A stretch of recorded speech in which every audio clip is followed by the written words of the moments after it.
Kaixo, ongi etorria. Zati marratuaren azalera kalkulatzeko egin beharko nuke lehenengo, karratu osoa kalkulatu, kentzen diogu triangelua, goikoa, eta gero kentzen diogu beste karratu txikiago. Eta geldituko litzaiguke gori galdetzen digutena. Hau, ezta? Hola, eta hola. Bi triangelu. Orain, azalera kalkulatuko ditugu. Honen azalera zein da? Azalera berdin, L berbi, aldea berbi. Badakigu aldea zen baden? Bai, 5 da. Orduan, izango litzake 5 bider 5, 25. Bigarrena, triangelu bat da.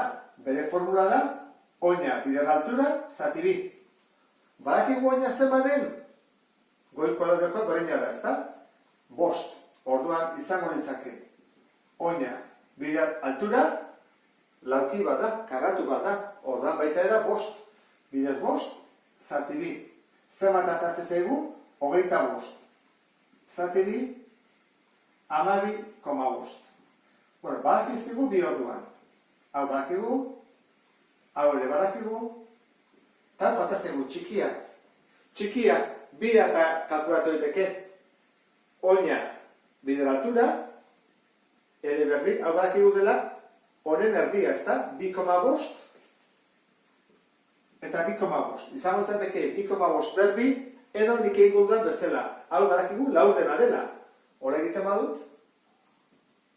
Laurdena da, orduan da, hau, zati lau. Eta atako litzaiguke 6,25 zentimetro karratu. Jakin da, honen azalera, horena, torena, egin barko duguna da. 25eri kendu 12,5 eta gero 6,25. Zertatzen zaigu, 6,25 zentimetro karratu direla. Horrek esan nahi du, bi triangelo hauen batura dela karratua. Txikia, logikoa da, ezta? Ikusten dezun bezala. Horrela bukatuko genuke problema hau. Beste bat arte, agur.